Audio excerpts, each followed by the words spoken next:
Todos los poderes derivan hoy de un mismo fin y se ejercen por hombres animados de un mismo espíritu, excitados de un mismo interés y empeñados en una misma causa. Que los riesgos del pasado sirvan de escarmiento para lo venidero. Que el pueblo no sea burlado en sus esperanzas. Juremos vencer a nuestros enemigos interiores y exteriores, y la América del Sur será el templo de la independencia y de la libertad. Hechos, circunstancias, hombres que hicieron la historia. Hoy esa misma historia se construye con recuerdos, ejemplos movilizadores en la vida de cada día. Lugares establecidos más allá del tiempo, espacios que significan mucho más que palabras. Es el pasado que se quedó en el presente, en la memoria de los pueblos. La Casa de Julio. Todo comenzó en 1810. Fue el inicio de la epopeya de la independencia, el disparador de la utopía de la libertad. Ya no importa si fue una multitud de próceres o solo un puñado de preclaros hombres los que torcieron la historia, los que produjeron los primeros intentos de emancipación. Certeros o equivocados en muchas de sus acciones, ellos fueron los creadores. La historia habla también de los problemas que surgían en aquellas lejanas provincias unidas del Río de la Plata, de las luchas internas, de las distintas ideas de personajes de carne y hueso, del enorme costo humano de un país que comenzaba a transitar el camino de la identidad.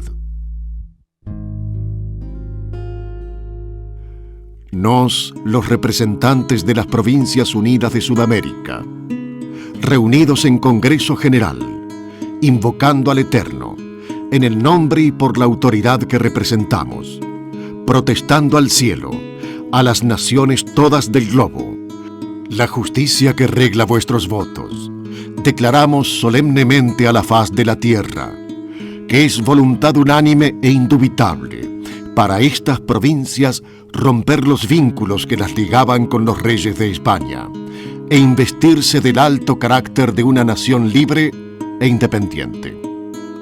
Se producía la declaración formal de la independencia.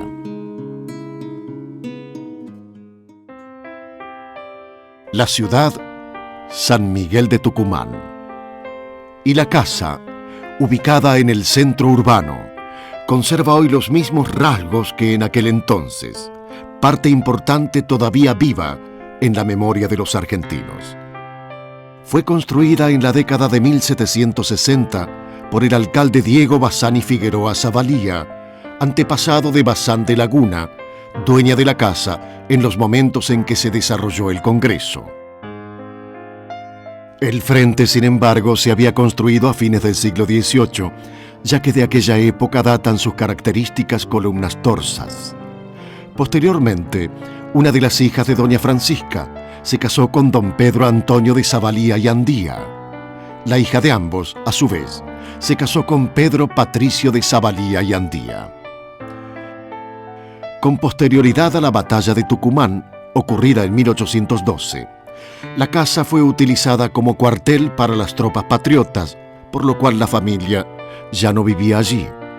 3 años después, en 1815, el Estado la alquila para la instalación de la aduana, las cajas generales y el almacén de guerra, debiendo realizar importantes obras para repararla, compensando de esa manera a sus propietarios por su uso anterior. Con la instalación del soberano Congreso en la ciudad de Tucumán, se decide que éste sesione en la casa de la familia Laguna Bazán. El gobierno decidió nuevamente modificar su estructura. Demolió el tabique que separaba el comedor de la sala con el objeto de dar mayor tamaño al salón destinado a las sesiones. Se repararon los techos de la sala grande y se pintaron puertas, paredes y ventanas. Además del alquiler pertinente, el Estado mandó se fabricaran muebles, entre ellos sillas, mesas y candelabros, todo lo necesario para las sesiones, utilizando para estas tareas mano de obra esclava. Las sesiones del Congreso se iniciaron el 24 de marzo de 1816, designando como director supremo a Juan Martín de Pueyrredón. Para el funcionamiento de la casa se designó un portero, 2 sirvientes y un cuerpo de guardia, debiendo el edecán de turno residir junto al presidente del Congreso. En un día soleado, y tras largas sesiones vespertinas y nocturnas, el 9 de julio de 1816 se declara la independencia de las Provincias Unidas en Sudamérica, jurándola el 20 de julio. El Congreso en Tucumán sesionó un año, trasladándose definitivamente a Buenos Aires en febrero de 1817. 2 años después, sancionó una constitución rechazada unánimemente por las provincias, comenzando otra etapa en la historia del país. Trasladado el Congreso a Buenos Aires, la casa continuó siendo alquilada para el funcionamiento de la imprenta del Ejército. La familia volvió a ocuparla poco tiempo después, alquilando los locales del frente de la propiedad. En 1839, la casona pasó a ser propiedad de una nieta de Francisca Bazán y Nicolás Laguna. Carmen, su nueva propietaria, se había casado con su tío Pedro Patricio de Zavalía. En 1869, la casona estaba en muy mal estado, por lo que se decide venderla. Era presidente de la Nación Domingo Faustino Sarmiento. En ese periodo se sanciona la ley que autorizaba al Poder Ejecutivo Nacional a adquirir la casa y hacerse cargo de la conservación. Finalmente, en 1874, la familia Zavalía vende la casa histórica al Estado Nacional, en una suma que rondaría los 200.000 pesos. Era presidente de la Nación por aquellos años el tucumano Nicolás Avellaneda. Dispuso su compra y la conservación del histórico salón donde fue leída y jurada el Acta de la Independencia. El ingeniero nacional Federico Stavelius, de origen sueco, reformó el primer patio y propuso una nueva fachada. Se demolieron el pabellón del frente con su pórtico barroco y sus columnas salomónicas y las habitaciones del ala sur del primer patio. Una manera de separar el salón histórico de las oficinas del Correo y Telégrafos Nacionales y el juzgado que empezaban a funcionar allí. Así se veía el frente de la Casa de la Independencia por aquel entonces, de estilo renacentista, coronado por 2 leones recostados. Una fisonomía desconocida para quienes aprendimos a verla dibujada en cuadernos de escuela primaria. En esos años se inició la costumbre de celebrar los aniversarios de la Declaración de la Independencia en el Salón de la Jura, que era engalanado para la ocasión y que se realizaba esporádicamente desde 1817.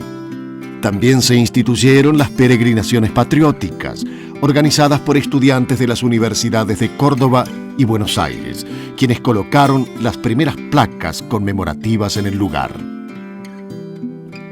En 1880, la casa se encontraba, con excepción del frente, en estado lamentable.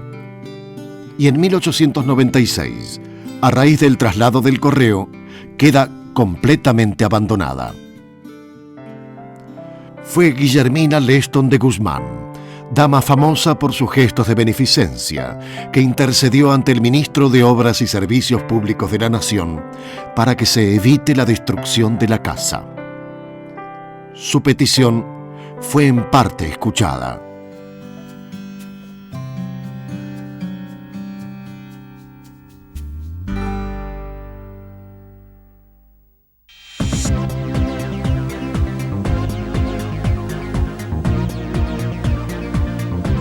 Faros Marítimos Argentinos.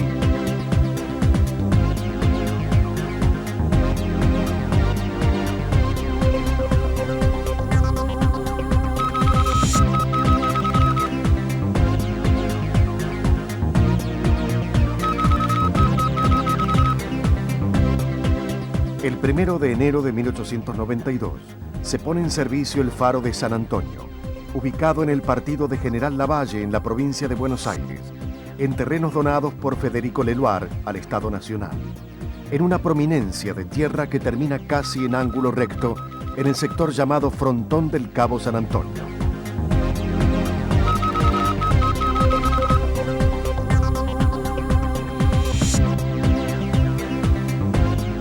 Su nombre se debe al bautismo que le diera la expedición de Magallanes en el siglo XVI, según el relato de Gonzalo de Alba, miembro de la expedición.